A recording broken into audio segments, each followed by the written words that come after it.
Alright, last class में हम लोग नंबर पैटर्न्स के ही एग्जांपल कर रहे थे, तो उसी का ही एक एग्जांपल हम कर रहे हैं। देखिए यहाँ पे पैटर्न्स जो है हमारे पास में वो बहुत तरीके के हैं, इतने सारे हैं कि मतलब हम लोग पूरा कंप्लीट जितना सीखा सिलेबस करते हैं ना, उतने मैं आपको पैटर्न्स करवा सकती हूँ। लेकिन हमारे पास में टाइम का थोड़ा-सा कमी है, तो मैं बहुत सारे या बहुत ज़्यादा पैटर्न्स नहीं, लिमिटेड करवा पाऊँगी। लेकिन एक बारी अगर हम स्टार के अंदर बेसिक कांसेप्ट्स देख लेंगे, तो फिर नंबर और कैरेक्टर में आप इम्प्लीमेंट उसे करके देख लेना। आपकी प्रैक्टिस अच्छी हो जाएगी। तो बेसिकली ये नंबर पैटर्न का लगभग हमारा लास्ट ही एग्जाम्पल है। अब इस पैटर्न के अंदर अगर आप ध्यान से देखिए तो सबसे पहले हमें क्या प्रिंट करवाना है, वही सेम बेसिक 4 स्टेप जो हम फ्रॉम द बिगिनिंग फॉलो करते हुए आए हैं। जो भी पैटर्न दिया है उसके आस-पास आपको लाइन्स ड्रॉ कर लेने हैं, रो का काउंट और कॉलम का काउंट लिख लेना है। अब यहाँ पे कितनी रोज़ में प्रिंटिंग करवानी है, उसके लिए एक जनरलाइज़ेशन आपको फॉर्म करना है। और कितने कॉलम्स के अंदर प्रिंटिंग करवानी है, उसके बाद आपको यहाँ पे एक जनरलाइज़ेशन फ़ॉर्मूला बना लेना है, ताकि हमें कितनी बार लूप चलाना है। प्रिंट क्या करवाना है वो बाद में देखेंगे, पहले ये फिगर आउट करिए कि एक्चुअली में कितनी बार लूप चलाना है। तो यहाँ पे अगर पहली रो की बात करते हैं तो सिर्फ एक बार ही लूप चलाना है, दूसरी रो की बात करते हैं तो 2 टाइम्स लूप चलाना है। Same goes for the next row, यहाँ पे 3 है तो 3 टाइम्स लूप चलेगा, 4th रो में 4 टाइम्स एंड 5th रो में 5 टाइम्स लूप चलेगा। तो आई चलेगा हमारा 1 से लेके 5 तक और जे चलेगा हमारा 1 से लेके आई तक। तो जैसे-जैसे यहाँ पे रो का काउंट इंक्रीज़ हो रहा है, वैसे-वैसे यहाँ पे जे का जो रिपीटेशन का काउंट है, वो भी इंक्रीज़ हो रहा है। लेकिन अब हमें यहाँ पे जो वैल्यूज़ डिस्प्ले करवानी है, वो थोड़ी-सी अलग है। यहाँ पे लास्ट क्लास में इंक्रीज़िंग नंबर वाला एक एग्ज़ाम्पल मैंने आपको करवाया था, जहाँ पे हमने नम वेरिएबल लिया, उसे 1 से इनिशियलाइज़ करवा दिया, 1 बाय 1 करके उसकी वैल्यू हम लोगों ने डिस्प्ले करवाई और इंक्रीमेंट भी करते गए। तो 1, 2, 3, 4, 5, 6, 7, 8 एंड 9, 10 सो ऑन हमारा पैटर्न डिस्प्ले हो गया था। लगभग यहाँ पे भी है तो इंक्रीज़िंग ऑर्डर में ही, लेकिन थोड़ी-सी चीज़ें डिफरेंट है। क्या डिफरेंट है देखिए, सबसे पहले मुझे 1 डिस्प्ले करवाना है तो मैंने यहाँ पे वेरिएबल को 1 से इनिशियलाइज़ करवा लिया, ठीक है? फिर उसे मैंने यहाँ पे प्लस-प्लस किया तो वो 2 बन गया, फिर प्लस-प्लस किया तो वो 3 बन गया, फिर प्लस-प्लस किया तो अब वो 4 बनना चाहिए लेकिन यहाँ पे तो 3 आ गया। मतलब ये लास्ट वाले प्रोग्राम की तरह तो नहीं है, इसमें कुछ चीज़ डिफरेंट है। तो अब यहाँ पे एक चीज़ ध्यान से नोट करिएगा, देखिए यहाँ पे जो हमारा रो नंबर है, ठीक है? वहीं से ही हमारी काउंटिंग स्टार्ट हो रही है। अगर रो फर्स्ट रो है तो यहाँ पे सिर्फ 1 डिस्प्ले हुआ है। अगर सेकंड रो है तो यहाँ पे 2 से डिस्प्ले होना स्टार्ट हुआ है, तो 2 डिस्प्ले हुआ, फिर +1 करके 3 डिस्प्ले हो गया। सिमिलरली अगर नेक्स्ट रो की बात करते हैं, तो मैंने यहाँ पे 3 से ही डिस्प्ले करवाना स्टार्ट करवाया है। तो जो मेरा यहाँ पे रो का नंबर है, वहीं से ही यहाँ पे प्रिंटिंग स्टार्ट हो रही है और एक-एक करके इंक्रीमेंट करके हम वैल्यूज़ को डिस्प्ले करवा रहे हैं। तो पहले 3 डिस्प्ले होगा, देन 4, देन 5। अब 4th रो की अगर हम बात करते हैं, तो यहाँ पे 4 से ही प्रिंटिंग स्टार्ट हो रही है, यानी कि जो हमारी आई की वैल्यू है, वहाँ से प्रिंटिंग करना हम स्टार्ट कर रहे हैं, 4, 5, 6 एंड 7। और यहाँ पे 5th रो है, तो 5 से प्रिंटिंग करना स्टार्ट कर रहे हैं, 5, 6, 7, 8, 9। सिमिलरली अगर 6th रो होता तो 6, 7, 8, 9, 10 आता and so on depending upon user कितनी लाइन्स इनपुट कर रहा। अब यहाँ पे मुझे एक्चुअली में प्रिंट करवाना क्या है, मुझे नंबर्स ही प्रिंट करवाने हैं। तो एक ना एक मुझे यहाँ पे नम वेरिएबल तो कंसिडर या कोई दूसरा वेरिएबल तो कंसिडर करना ही पड़ेगा। अब वो हमेशा कहाँ से स्टार्ट हो रहा है? जहाँ से हमारी आई की वैल्यू स्टार्ट हो रही है। तो हम क्या करेंगे, पहले एक वेरिएबल के अंदर इसकी वैल्यू को असाइन करवा लेंगे। उसके बाद हम लोग इस नम में अगर प्लस-प्लस करते जाएँगे, तो हमारे पास में इंक्रीमेंटेड वैल्यू डिस्प्ले हो जाएगी। लेकिन ये जो सारी प्रिंटिंग हो रही है, ये कहाँ पे हो रही है? ये हो रही है इस कॉलम के अंदर। तो जब हम फर्स्ट कॉलम की बात कर रहे हैं, सिर्फ तभी हमें यहाँ पे इस रो की वैल्यू को असाइन करवाना है। हर बारी थोड़ी हमें यहाँ पे रो की वैल्यू असाइन करवानी है। जैसे कि अगर मैं यहाँ पे फर्स्ट रो की बात करती हूँ, तो वैल्यू असाइन करवा दो और प्रिंट करवा दो। सेकंड रो की अगर बात करती हूँ, तो फिर से आई की वैल्यू असाइन करवानी पड़ेगी, फिर प्रिंटिंग करवानी पड़ेगी। फिर इस 3 वैल्यू को हमें नम के अंदर असाइन करवाना पड़ेगा, फिर प्रिंटिंग करवानी पड़ेगी। तो जैसे-जैसे हम एक-एक रो में ट्रैवर्सिंग करवाते जा रहे हैं, फर्स्ट कॉलम से हमारी प्रिंटिंग स्टार्ट हो रही है और कहाँ से हो रही है? जो हमारा एक्चुअल लाइन रो का नंबर है। प्रोग्रामेटिकली देखते हैं, आपको वहाँ पे और क्लियर होगा कि कैसे ये काम कर रहा है। देखिए स्टार्टिंग का प्रोग्राम हमारा बिल्कुल सेम ही है। आई, जे, लाइन एंड यहाँ पे मैंने वैल नाम का वेरिएबल कंसिडर किया है। आई और जे सेम रो एंड कॉलम के लिए है। लाइन जो है हमारा वो यूजर से इनपुट लेने के लिए कि उसे एक्चुअली में कितनी लाइंस में डिस्प्ले करवाना है। फॉलोड बाय वैल वेरिएबल, क्योंकि मुझे यहाँ पे नंबर्स डिस्प्ले करवाने हैं जो मेरे यहाँ पे रो से मैच नहीं कर रही और मेरे कॉलम से भी मैच नहीं कर रही, इंक्रीमेंटेड वैल्यू आ रही है। तो इंक्रीमेंटेड ऑपरेशन अगर परफॉर्म करवाना है तो डायरेक्ट नंबर्स नहीं लिख सकते, वेरिएबल को काम में लेना ही पड़ता है। तो इसीलिए वैल नाम का वेरिएबल मैंने यहाँ पे क्रिएट कर दिया। Followed by printf and scanf, that is enter number of rose and scanf में एड्रेस ऑफ लाइन।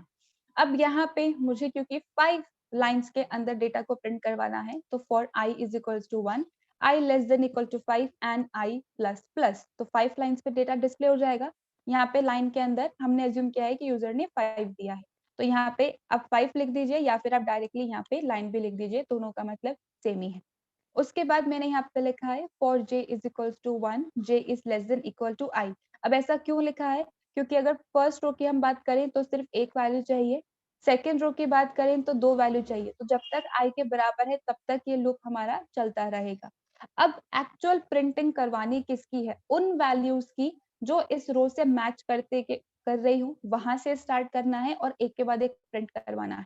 तो मैंने यहाँ पे चेक किया है कि अगर हम यहाँ पे पहले कॉलम के अंदर हैं, ठीक है, पहले कॉलम के अंदर, क्योंकि मुझे यहाँ पे जो वैल्यू का असाइनमेंट करवाना है वो सिर्फ एक बार करवाना है इधर, उसके बाद तो खाली इंक्रीमेंट करते जाना है और फिर प्रिंटिंग करवाते जाना है।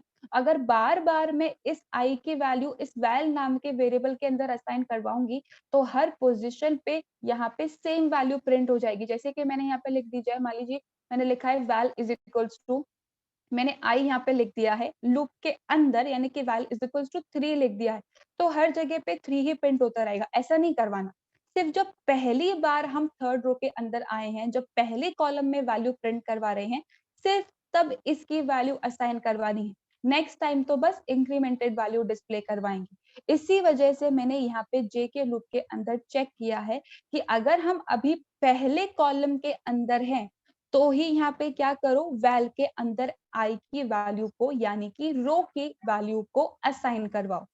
उसके बाद मैंने यहाँ पे लिखा है printf %d well, क्योंकि अल्टीमेटली तो जो इसके अंदर है उसी को ही प्रिंट करवाना है। अब उसके बाद मैंने यहाँ पे इस वैल के अंदर इंक्रीमेंट कर दिया है, क्योंकि नेक्स्ट जो वैल्यू है वो प्लस प्लस होके ही हमारी आएगी। तो यहाँ पे प्लस प्लस भी लिख सकते हैं, प्लस इक्वल्स टू 1 भी लिख सकते हो, या फिर val is equals to val plus 1, तीनों में से कोई भी स्टेटमेंट आप मेंशन कर सकते हो, तीनों का मतलब एक ही है। और उसके बाद मैंने यहाँ पे लिख दिया है /n नेक्स्ट लाइन में आने के लिए। तो 1 बाय 1 जो ये स्टेप्स हैं वो हम ड्राई रन से समझते हैं। देखिए starting with the first part, हम पहली रो की बात कर रहे हैं, 1 is less than equal to 5, condition true है, तो हम आ जाएंगे हमारी फर्स्ट रो के फर्स्ट कॉलम के अंदर। j इज इक्वल टू 1 कब तक चलाना है? जब तक ये 1 से छोटा है या उसके बराबर है, तो 1 is less than equal to 1, condition true है। उस केस में मैंने यहाँ पे क्या किया है, मैंने चेक किया है क्या j इक्वल्स टू 1 है? Of course j equals to 1 ही है ना। तो उस केस में मैंने क्या किया, मैंने वैल के अंदर i की वैल्यू असाइन करवा दी।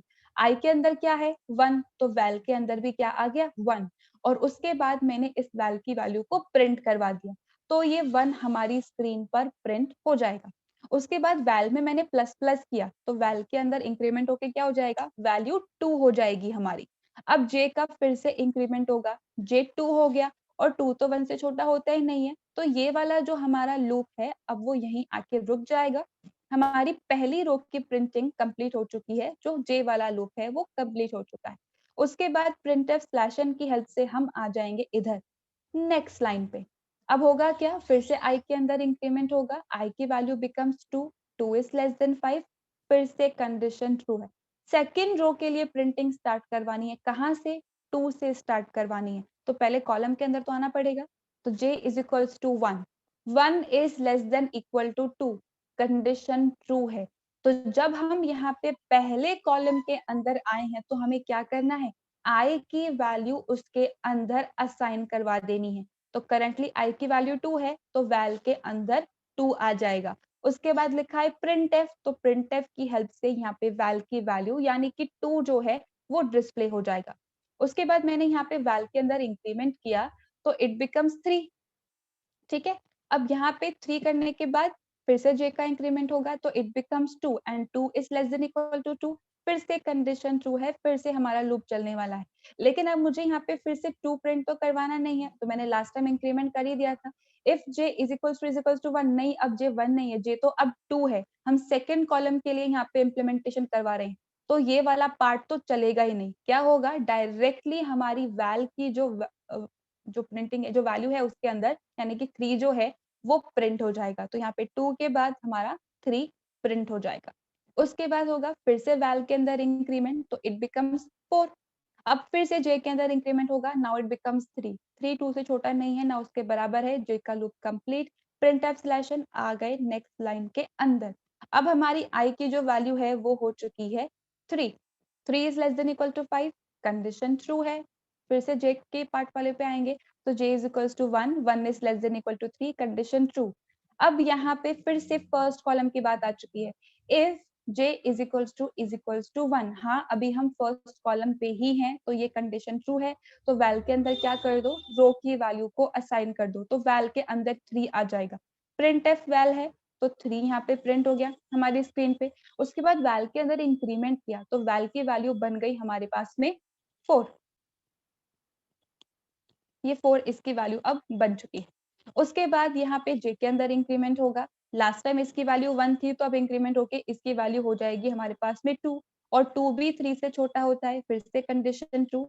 अब यहाँ पे फिर से j इज इक्वल्स टू 1, नहीं, j अब 2 है, तो ये कंडीशन फॉल्स। वैल के अंदर i आसान नहीं होगा, तो सिंपल वैल की वैल्यू प्रिंट हो जाएगी। तो लास्ट टाइम वैल की वैल्यू जो इंक्रीमेंट हमने की थी दैट वाज 4, तो अब 4 यहाँ पे प्रिंट हो जाएगा। फिर से वैल के अंदर इंक्रीमेंट है, तो यहाँ पे 4 के बजाय अब 5 वैल के अंदर असाइन हो जाएगा। फिर से j के अंदर इंक्रीमेंट होगा, now it becomes 3, 3 is less than equal to 3, condition true. j is equals to 1, नहीं, j तो 3 है, ये कंडीशन फॉल्स, तो ये चलेगा ही नहीं। वापस से वैल के वैल्यू को प्रिंट करवाएंगे। लास्ट टाइम वैल के अंदर वैल्यू थी 5, तो यहाँ पे हमारे पास में 5 जो है वो प्रिंट हो जाएगा। उसके बाद फिर से वैल के अंदर increment, the value becomes 6 now. तो अब यहाँ पे 6 इसकी वैल्यू हो गई है, फिर से j के अंदर इंक्रीमेंट। अब तो अब यहाँ पे वैल्यू हो जाएगी 4, 4 तो 3 से छोटा होता ही नहीं है। ये वाला execution complete, printf slash n आ गए नेक्स्ट लाइन पे। उसके बाद यहाँ पे फिर से 4 is less than equal to 5, condition true, 1 is less than equal to 4। 4 बारी हमारा लूप चलने वाला है।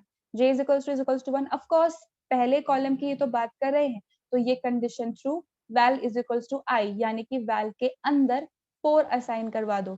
4 असाइन करवाने के बाद है क्या, printf, तो 4 यहाँ पे प्रिंट हो गया।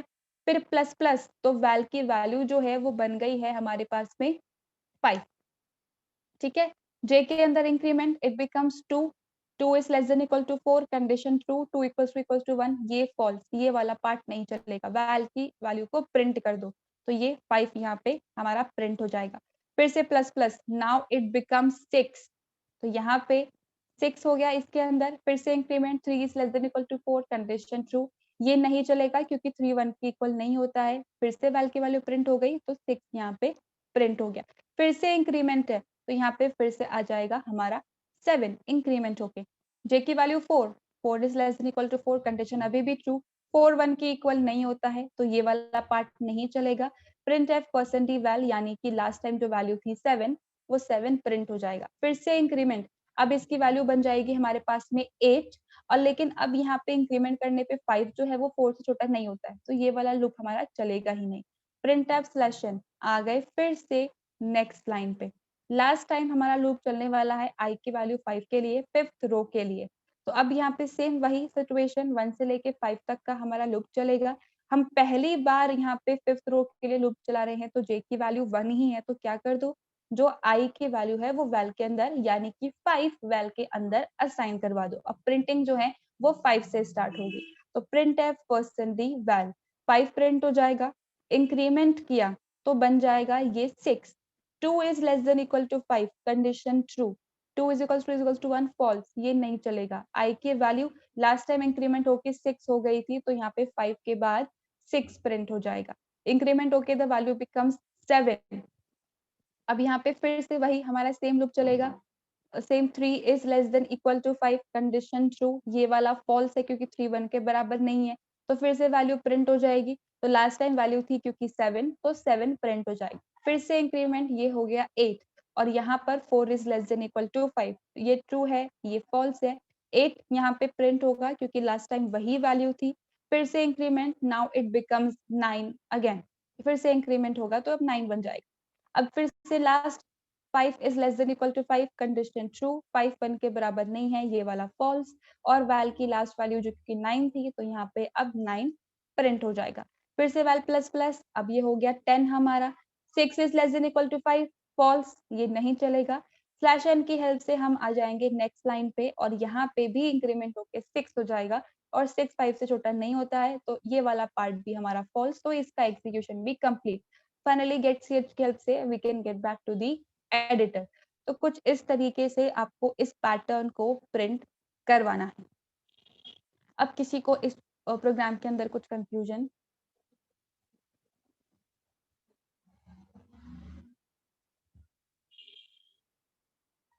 सबको क्लियर है प्रोग्राम? program.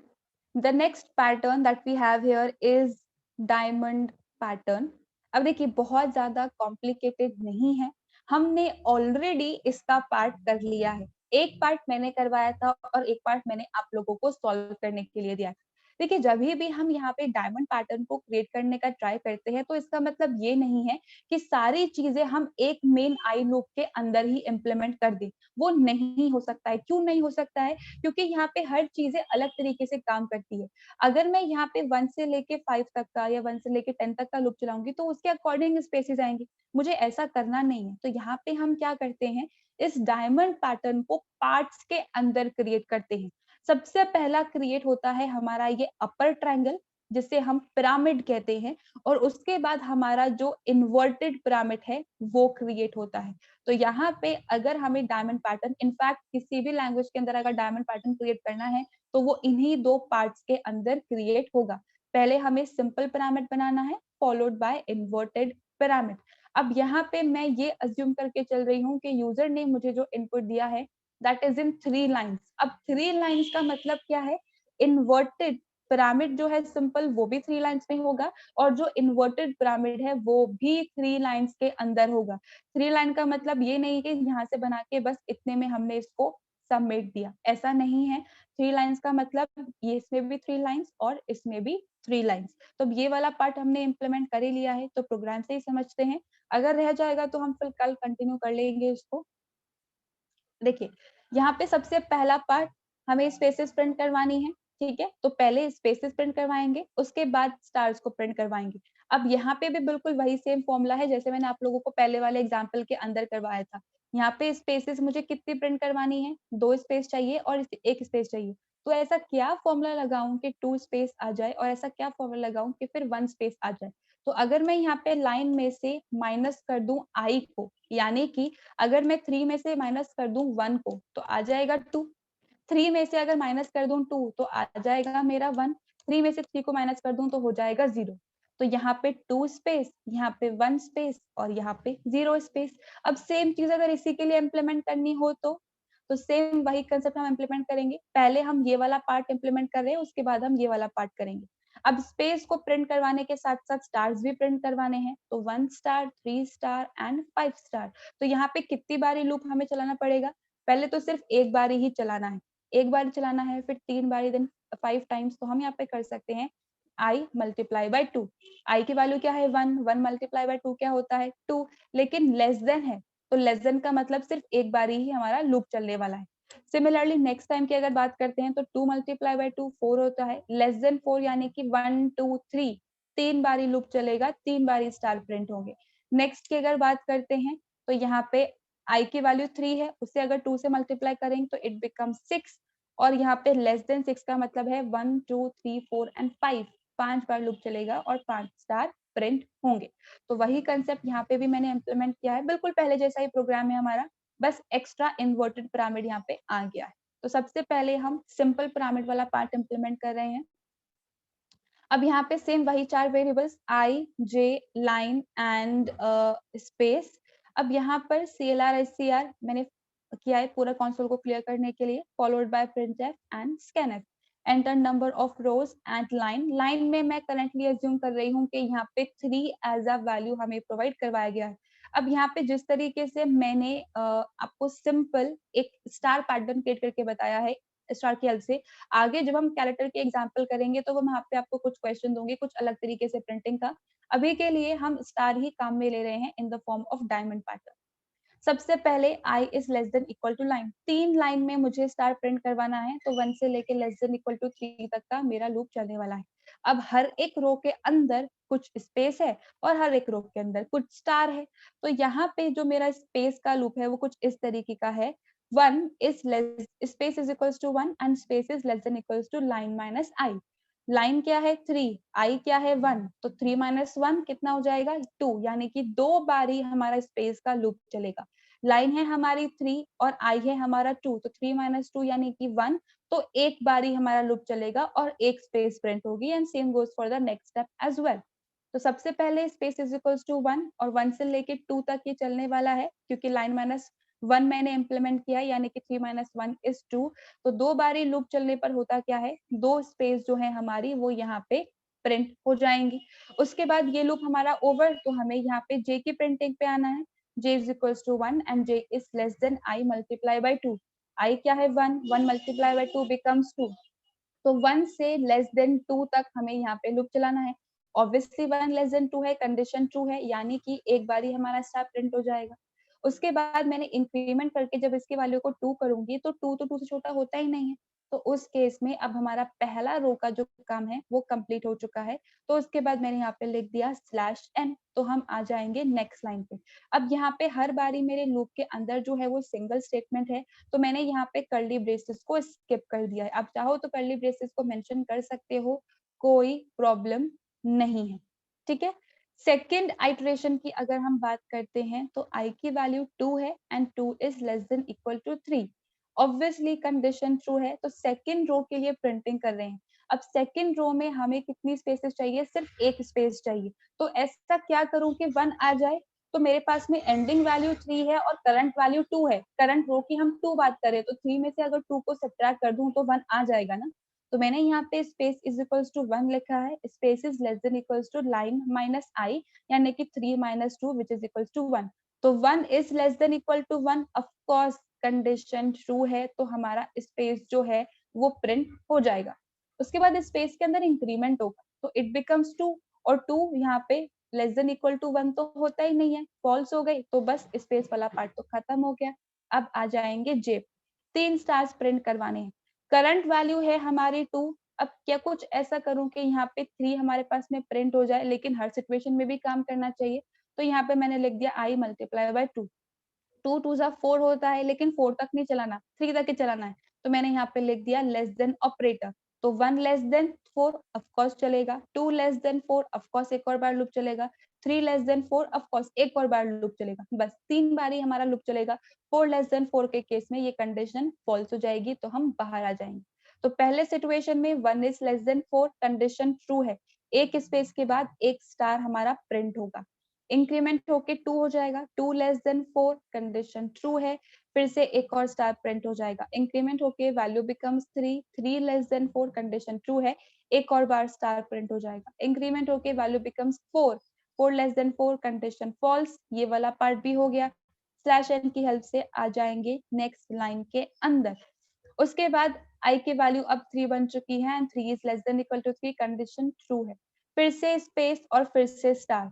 तो यहाँ पे स्पेस तो 1 से स्टार्ट हो रहा है, अब यहाँ पे line minus I, 3 minus 3 which is 0, और 1 तो कभी भी ना 0 के बराबर होता है ना 0 से छोटा होता है, तो उस केस में एक बार भी हमारा ये स्पेस वाला जो लूप है वो नहीं चलने वाला है। It is a type of a pre tested loop, condition true है तो काम करेगा वरना नहीं करेगा, तो यहाँ पे एक भी स्पेस हमारी प्रिंट नहीं होगी। उसके बाद हम आते हैं जे पे, i मल्टीप्लाई बाई 2, i की वैल्यू है 3, 3 मल्टीप्लाई बाई 2 करेंगे तो 6 होता है, लेकिन 6 नहीं चाहिए, 5 चाहिए, तो चाहो तो आप -1 लिख दीजिए या फिर लेस देन से भी हमारा काम हो जाएगा। तो 1 is less then 6, condition true, एक स्टार हमारा प्रिंट हो गया। 2 लेस देन 6, कंडीशन ट्रू, एक और स्टार प्रिंट हो गया। 3 लेस देन 6, कंडीशन ट्रू, एक और स्टार प्रिंट हो गया। 4 लेस देन 6 कंडीशन ट्रू, एक और स्टार प्रिंट हो गया। 5 लेस देन 6 कंडीशन ट्रू, एक और स्टार हमारा प्रिंट हो गया। 6 लेस देन 6 कंडीशन फॉल्स। ये हमारा लूप का एग्जीक्यूशन कंप्लीट। हम आ जाएंगे इस वाले पार्ट पे, यानी कि printf/n, यानी कि नेक्स्ट लाइन पे। तो अभी के लिए हम सिर्फ जो पहले पिरामिड इम्प्लीमेंट किया था, सिर्फ उसी का पार्ट इम्प्लीमेंट किया है। इसी को ही जब रिवर्स फॉर्म में चलाएंगे तो हमारा इन्वर्टेड पिरामिड फॉर्म हो जाएगा और हमारा कंप्लीट डायमंड शेप बन जाएगा।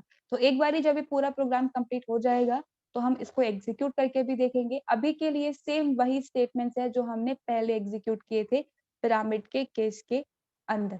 Will continue the same programme in tomorrow's session. Okay guys.